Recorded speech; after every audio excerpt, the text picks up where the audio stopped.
So an assortment of props. Um, I've got a block, 2 bricks. I'm just going to put the bolster off to my left side later on, and I'm going to start in child's pose. So we'll just come down to the ground. You could, if you wanted to, use the bolster directly under your chest and make it a little bit more of a restorative child's pose. But other than that, you could use a brick or a block towards the front of the head to rest if that makes life a little easier. You can also put the block between the heels and the buttocks as well to take a little strain out of the knees. But hopefully this is more of an evening class design.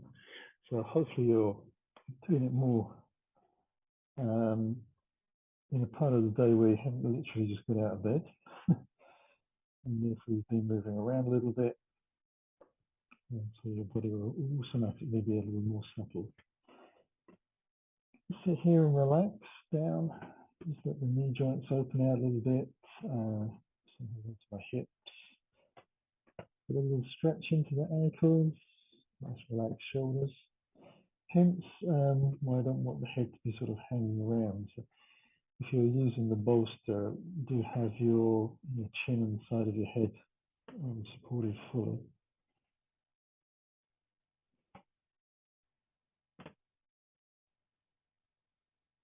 And really up to you where you place the arms, as long as your shoulders are feeling relaxed.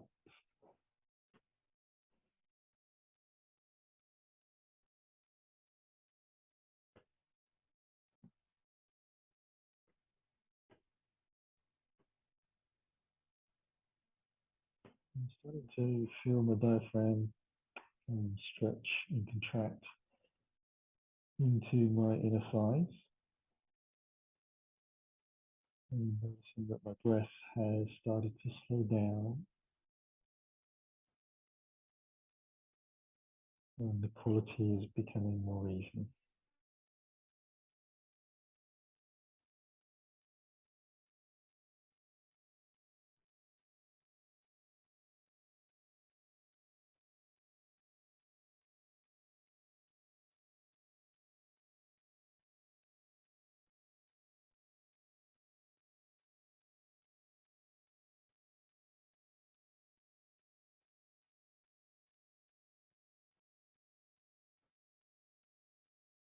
And those cells come up. I'm going to move into Sphinx pose. So in the Yin practice, that's very relaxed. Just open the legs out gently and bring the elbows underneath your shoulders. Now, you don't have to go for traditional palms down and forearms parallel to each other. You could quite happily work with just interlacing the fingers very lightly in front. The elbows are sort of more out at an angle, but you do want your elbows to be shoulder width apart and directly underneath, because unlike other classes where we would try and stretch out, you're actually going to let your chest sink a little more towards the ground, so the shoulders will rise up.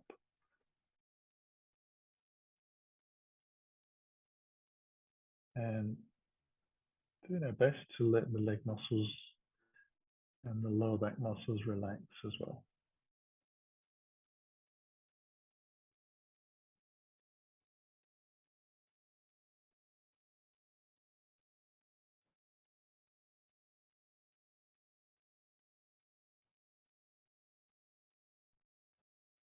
Head position, really up to you. Sometimes I prefer to have my head up, sometimes dropping it down. You will get more of a stretch into the neck muscles if you drop your head, and that will affect the sort of levels of tension you have in your shoulders. Might stop you being able to sort of articulate the shoulder joints and drop the chest down to the floor. Might impede that a little bit if your head is dropped. But it is about the personal experience, so it feels comfortable. We'll move from here into a half frog pose. I'm going to take the elbows out. Bring the hands just underneath my chin. You could turn the face to the side as well if you wanted to, and have the hands underneath the forehead. And slowly bring the feet together on the center line of the mat, and then gently draw my right knee out to the side, 90 degrees-ish. I'll let the shin bone follow the side of the mat, toes pointing out to the side, and try and relax the groins down, which will inevitably lead me to need to wriggle around a little bit in the shoulders, and as my body, including my chest, starts to sink a little more into the pose, and I'll need to move my forearms around to accommodate that space that I can then take up into.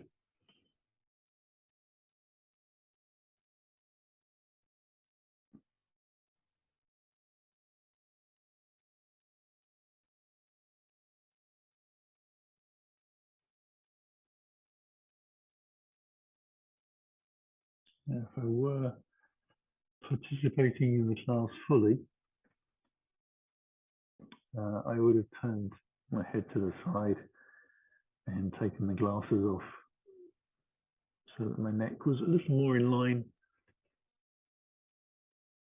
with the rest of my spine.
Carefully bring the leg back on. Keep the feet as wide as the mat again. Lift for a second time into the Sphinx pose. This time I'm a little bit more conscious of the hand placement as I'm going to lift the elbows away from the ground, move into Sil pose. So you can either take Sphinx pose again with the elbows down, or you can move into this slightly higher position, which you'll definitely feel in the shoulders. My shoulders are moving up and backwards at the same time. It increases the compression in the lower back, obviously. Trying to relax the abdominal muscles and all the way down through the hips and the buttocks. Some people will find that they'll be able to walk the hands in closer and might even be able to get their hands almost underneath their shoulders. But that depends very much on the size of the gaps in your spine, which you naturally have. Some of them bigger and some of them smaller in our bodies. For me, this is a comfortable place to be. So I'm definitely up. I'm definitely feeling more powerful stretch and deeper compression. But there's no stress in my voice. It's a really easy place to sit. So that's what we're looking for. If you find yourself gritting your teeth, holding your breath, I don't think that you'd be able to hold a relatively easy conversation. Not that I suggest that you chat, but if you felt that that was not possible, then just bring yourself down a little bit. And talking of coming back down, we've then finished. So the elbows can come to the ground. I'll bring the hands back under the body, as we did before, with the feet together, and then slowly, progressively take the left knee out to the side, again 90 degrees in the legs, turning the chest Trying to chin slightly to one side.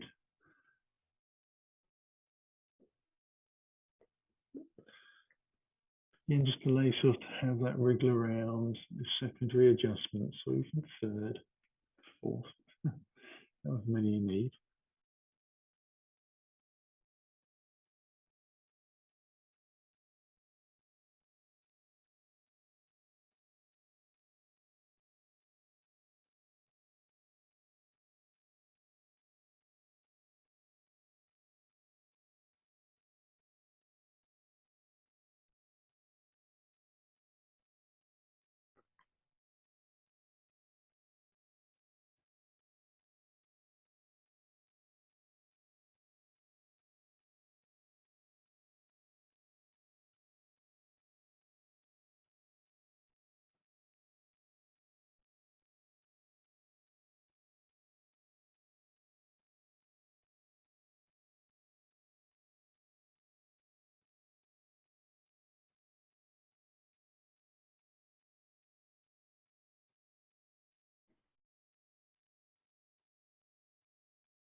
And bring the legs back on again. Wiggle out the hips a little bit from side to side. And then roll into whichever side you like to draw knees towards you. Allow yourself to sit up and take the feet towards the front of the mat. Going to come into a seated twist. I need a block underneath my bottom. And I'm also going to sort of preemptively take the two bricks and place them at the front end of the mat. I'm going to allow myself to bring one heel at a time in towards the groin, so the shins are down towards the floor, which is not a normal seated twist that I would do in a hatha class. This is perhaps I would use it more for my warm-ups. I'm going to take myself towards the right side, so the left hand comes around, and just place the fingertips of the right hand on the floor behind the hip. And very gently looking towards that shoulder back.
And now return slowly.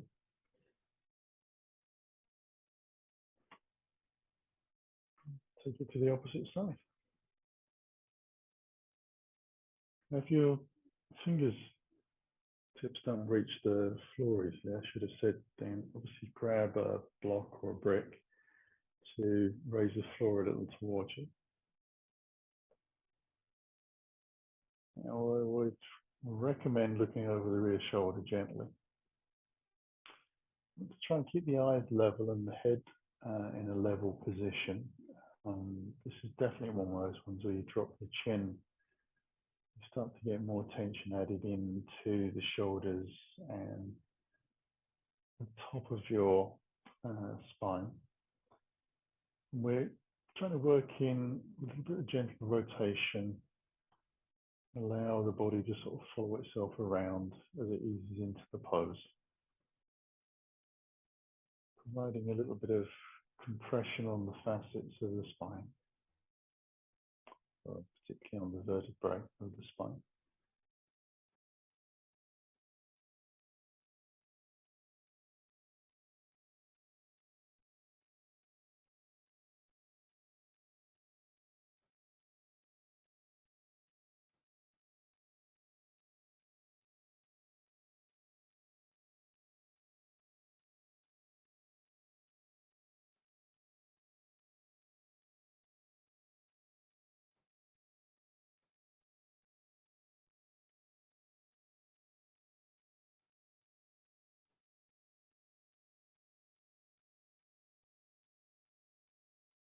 And then we'll come back.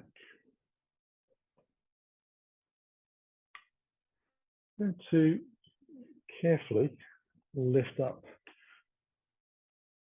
onto the feet. I'm going to move the block out to the side for a moment just to keep it away. Come on to all fours. Bring yourself up onto the standard forward bend with your hands on the block. And we just want the legs to gradually open out to a straight line. So you need to play a little bit to find where those bricks need to be so that they feel like they're directly underneath your shoulders. And you can take a little bit of weight through your hands directly down through the joints.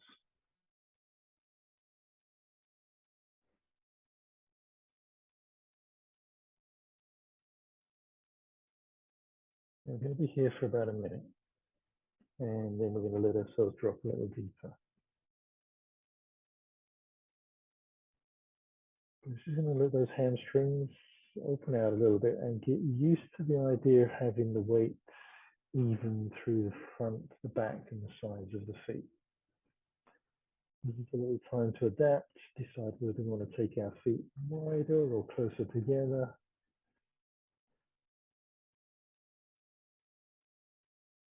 And you can already feel it sort of working on some of those deep lower back muscles as well. Take a breath and soften the knees very fractionally. One might even be able to notice that on the screen. And then you're going to let the body bow down.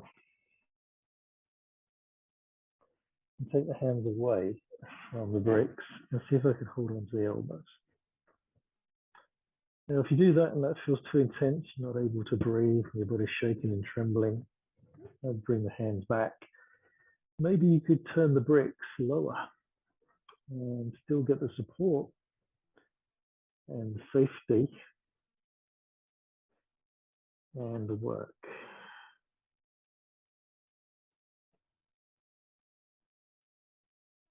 The spine is rounded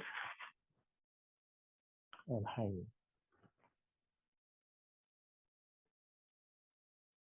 The shoulders are having an easy time if you're holding on to your elbows. Your hips, tops of your hamstrings, tendons and ligaments are getting a big stretch.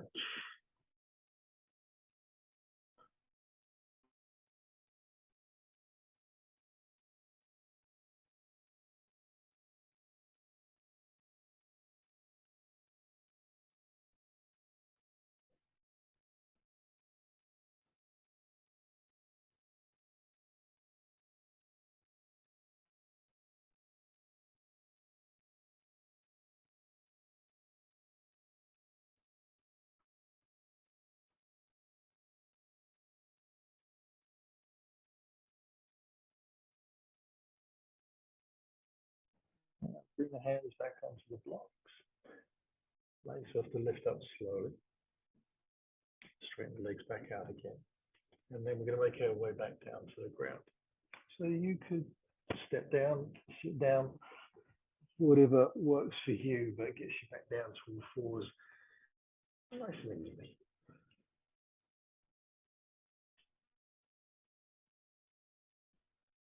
I'm going to allow myself to sit directly onto the floor this time.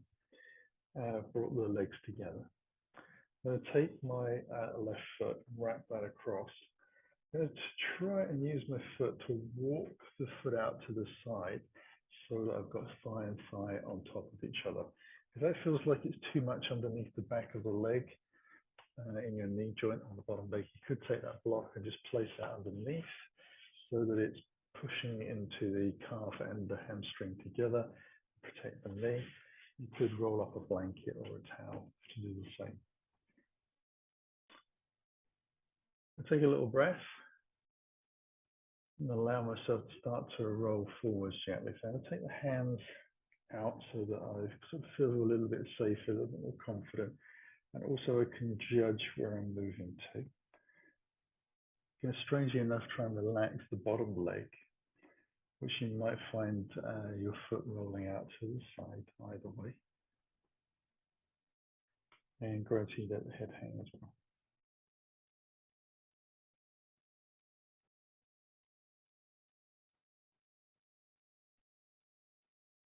And just relax shoulders.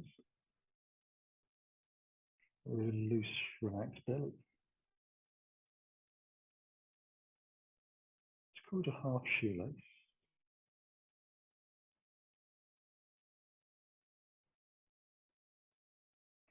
And regardless of whether you started with a block or a rolled up towel underneath the back of the leg, you would probably notice that the leg is feeling like it can relax a little bit more down there and maybe move to a slightly different place.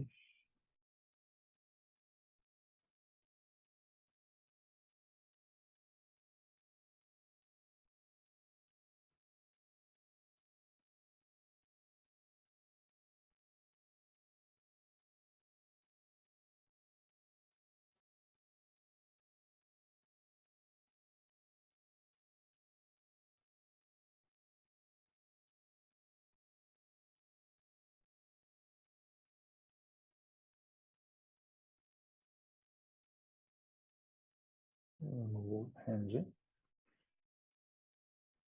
untangle as we sit up. Gradually manipulate our body into the second side. Just use the toes to roll out again.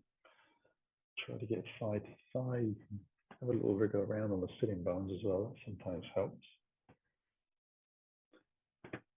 Spend a good sort of 30 seconds or so really just sitting with the legs in position before I start to take myself forwards.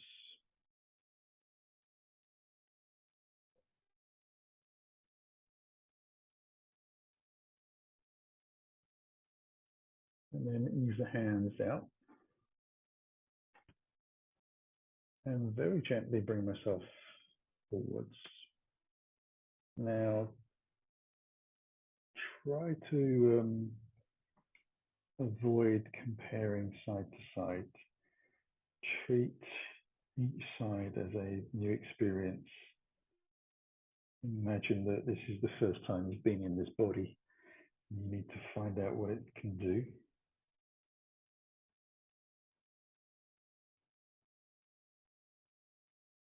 Allow yourself to sink in. So the sinking in process takes another sort of 30 seconds or so. And then we can just begin the breathing work.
Use the hands again to lift up, untangle.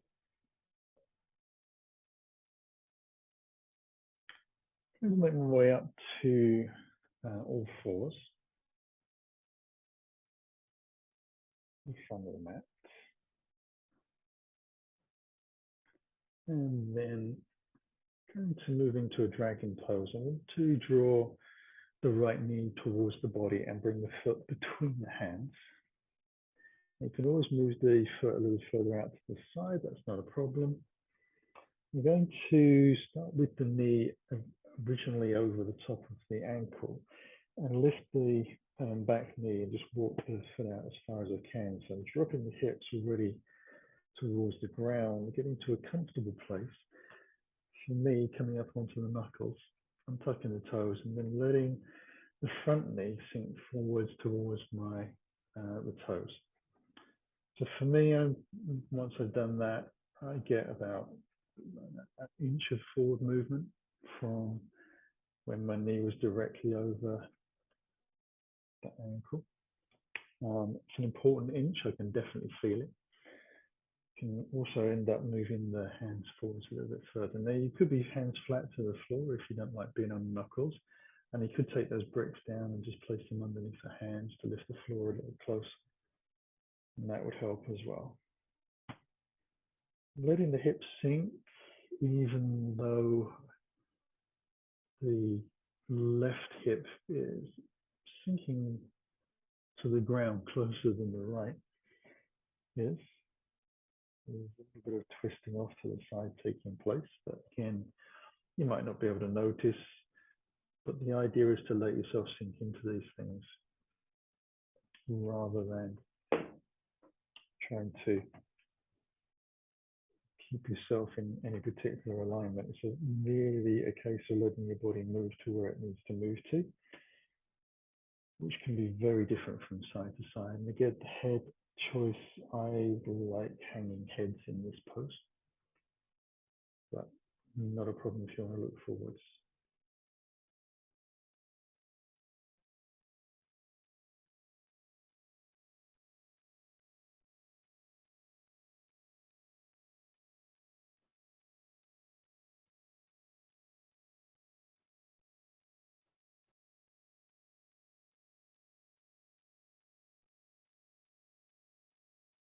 Because the left hip is dropping down quicker and further, my weight is shifting over to the left hand, and therefore that left shoulder is starting to rise up. I've got one straight arm on that side and a bent arm on the other. So not only are the legs and the body not aligned, shoulders and the arms neither. Now let myself come out of that. I'll just move the bricks out of the way. Allow the leg to go back. You might want to stretch it all the way back out. Eventually we come back to the all fours position. I'll take a couple of breaths just to kind of let the hips understand what alignment would look like. And a very easy belly at this point as well. Okay, we're going to start to draw the left foot through between the hands. I'll move it out again a little to the side. I'm going to use the bricks. Started on the fists and then changed as we got into the pose. This evening that felt a little bit more comfortable. So again, knee over ankle, walk the back foot away.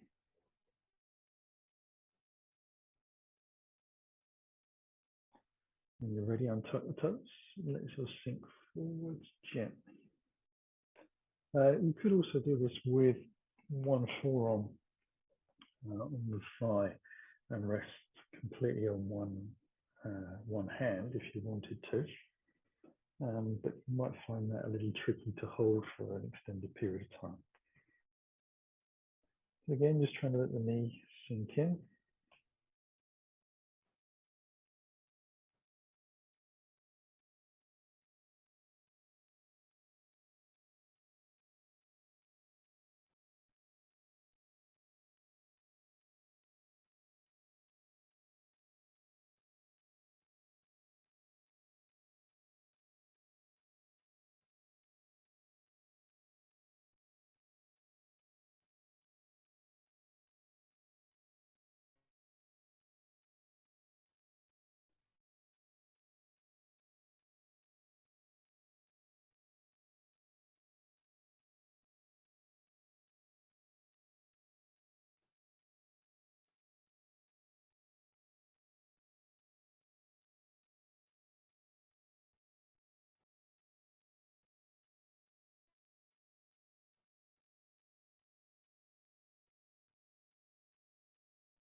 And then time to move from there.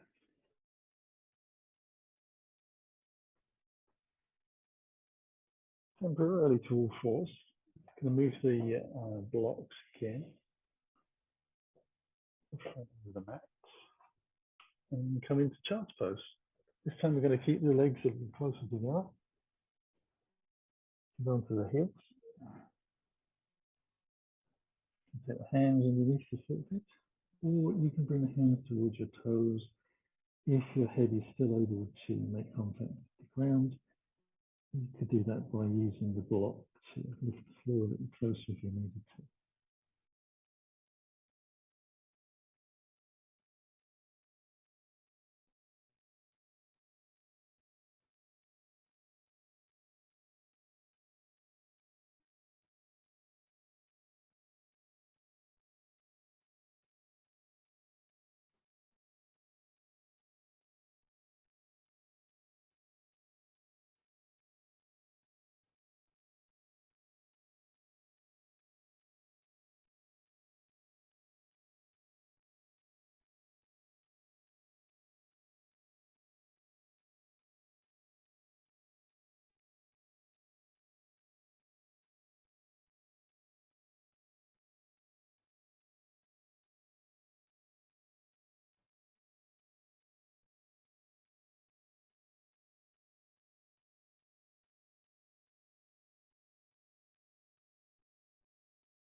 And now let's come back up.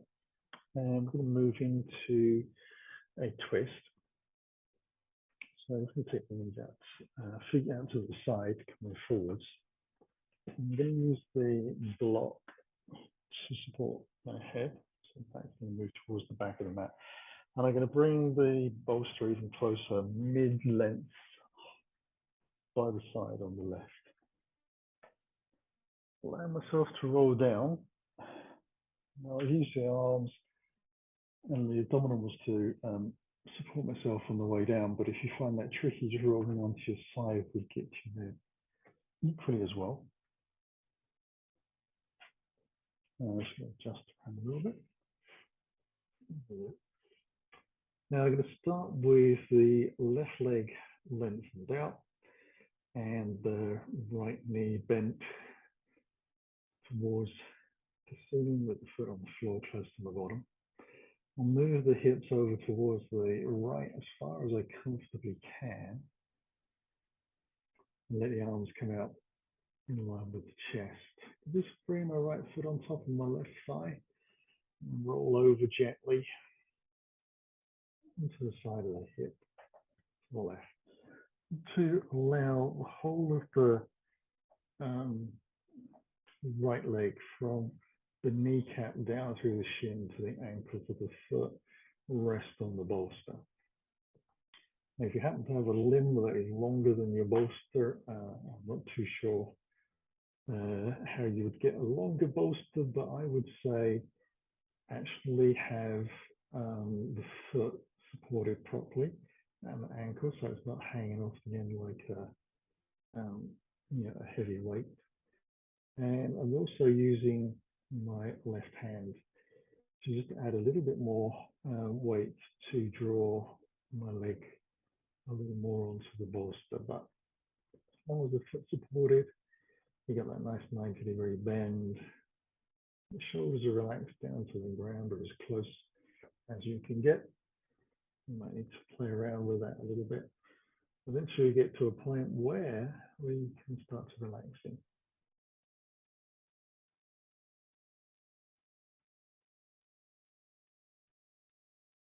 Pay particular attention to trying to let your abdominal muscles and your diaphragm relax in your breath.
Slowly roll back. We'll bring the feet onto the mat and carefully unravel the spine.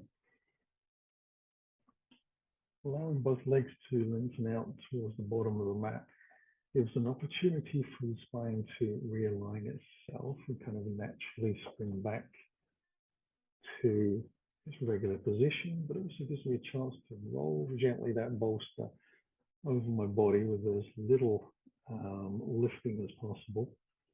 So using as much rolling as I can. And then I'm ready to draw the left heel in, move the hips considerably towards the left, and allow the effort to come onto the right thigh. Start to roll in, place my bolster, hand in position. So the block is going to stand beneath my head. And then easily shoulder blades down to the floor as well.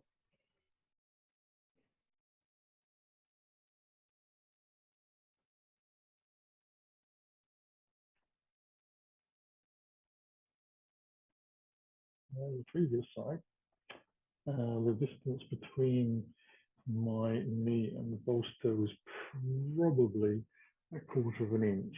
And on this side, we're looking at 2 inches minimum. So there's a big difference for the eventual place that I'm able to reach in the pose. And I'm still adjusting in, I'm a little bit tight around some lower back muscles this evening.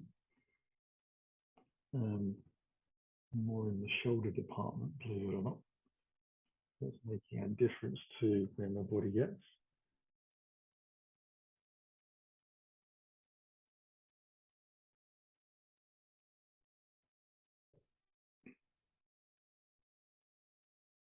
And it's really interesting because it was tightness that I was completely unaware of, I was carrying around.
And we can let ourselves release from there as well.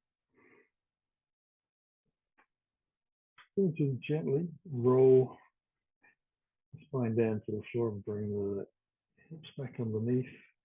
Adjust a little bit.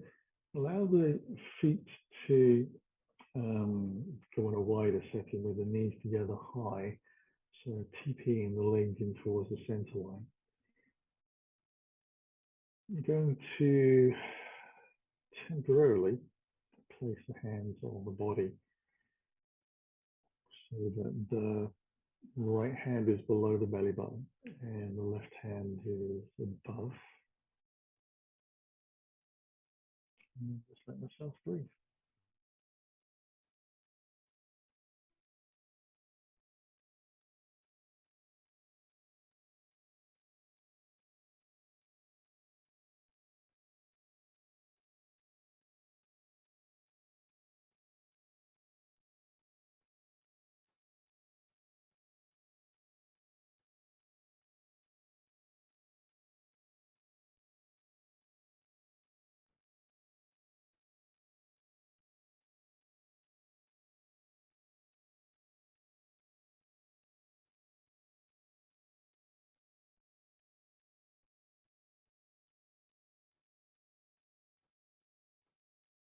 And I'm going to carefully draw the knees towards me.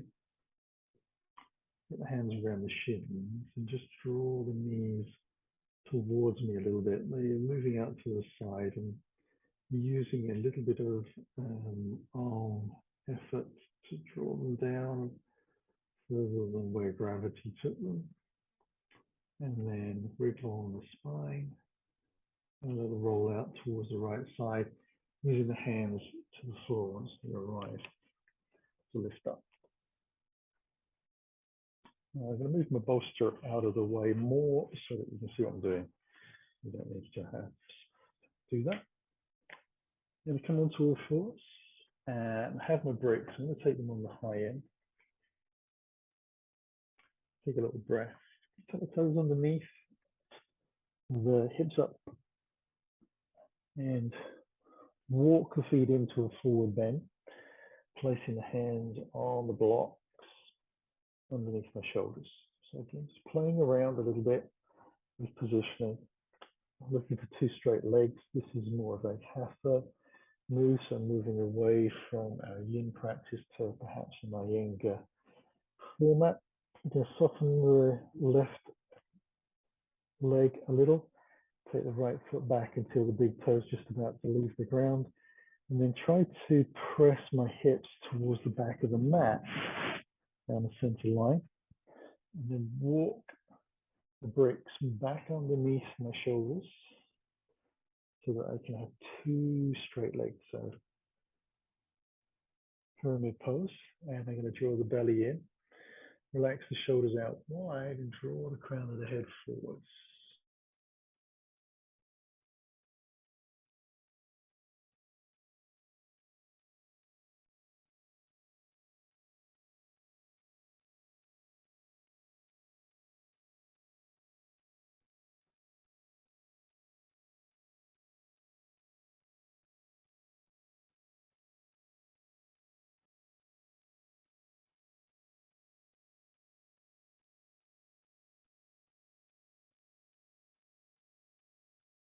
I'm going to soften the front knee over the ankle, walk the rear foot a little further back, and drop the heel towards the center line.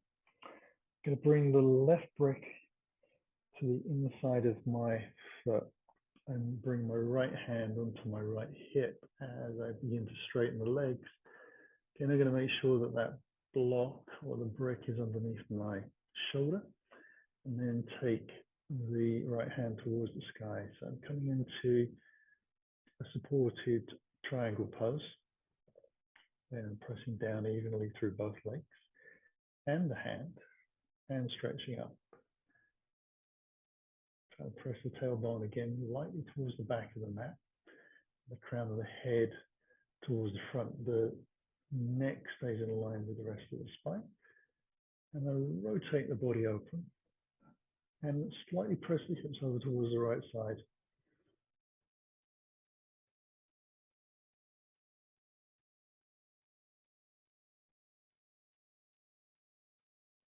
Now bring the right hand back down onto the hip.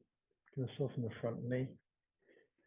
Bring the right hand back down onto the brick and allow the other brick to move out. Going to spin the back heel and stepping into the forward bend. Take those bricks forwards again to their original place. Set the feet up parallel. Soften the right knee just a little bit. Take the left foot back. Slide the hips down the center line of the mat. So feet are parallel to each other, but obviously not in line with each other. Bring the bricks back. Allow myself to lift up. Belly in. Shoulders out wide and broad away from the ears. And press down.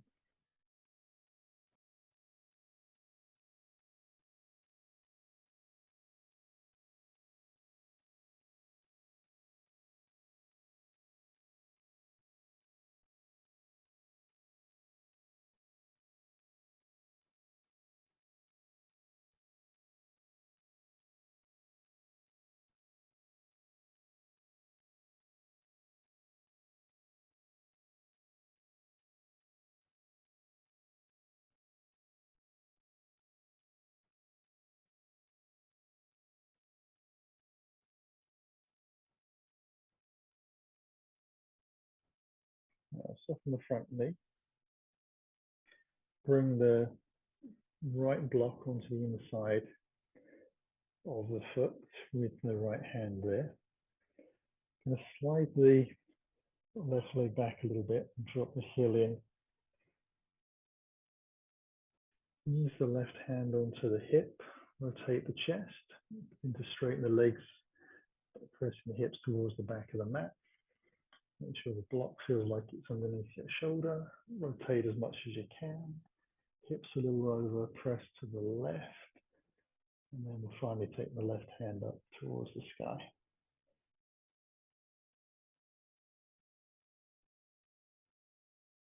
And still pressing down quite firmly.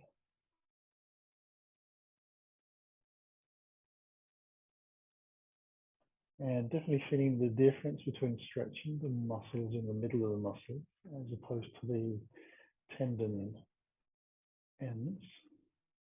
Very different in the legs to what we've done earlier this evening.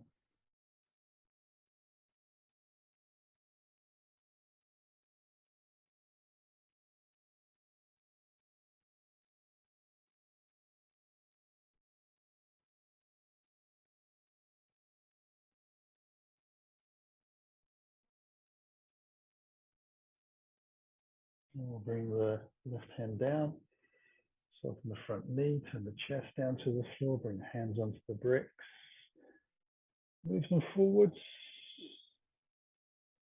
slide the rear leg in into the last forward bend. We'll take a little breath, allow myself to fold, softening the knees a little, keep the hands on the brick.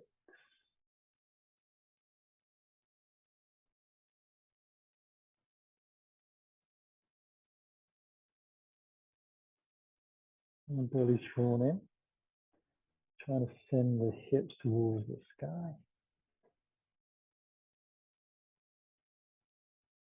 2 more long breaths.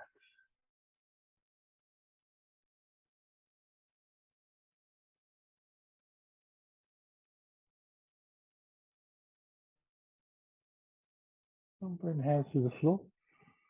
Let's step the feet back, so almost into a down dog. So take a little cheeky stretch if you wish, and then bring the knees down to the floor. Move the bricks out to the side. I'm going to enjoy the benefits of having a bolster with me by sliding that underneath the back of my thighs, having the heels out to the corner edges of the mat, and then ease myself down into Shavasana. I'm going to use a block underneath my head. That is more because it's easier then for me to look up at the clock. I strain my neck less than if I come all the way from the ground. So it really is optional. If that feels good to you, then by all means use a block as well. And letting the heels kind of lie against the ground means that the feet can roll out. Hands slowly can point palms towards the sky, using about a ruler's distance from your body for that hand position. Now the shoulders to wriggle around a little bit, get a nice long neck, soften your jaw as your eyes close. And then all you need to do is breathe.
We'll begin to wiggle his fingers and toes. Use a little longer, a little deeper. Start to move the wrists and the ankles. Really connect back into the room and our mind and our body. Use that little bit of extra energy to stretch out in any way that feels good. Always follow your instinct. Just slide the legs one at a time over the bolster so keep connected to the ground and never take the body weight through the hips and spine at all. And gradually letting the knees come in, I can take hands around the shins and have a final little wriggle. Or circle the hips or just be still or whatever feels right.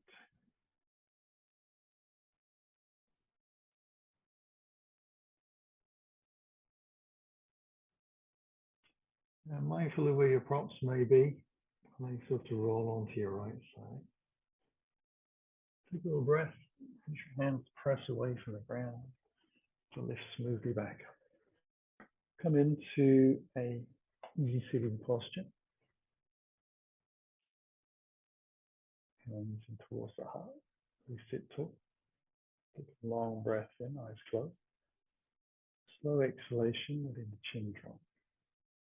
Feeling the belly drawn to the spine, the bow forms and seals our practice. On the inhale, the spine builds. Head lifts, the eyes open. Namaste. Hope you enjoyed. Feel a little more relaxed, a bit stretched out. See you again on the mat soon.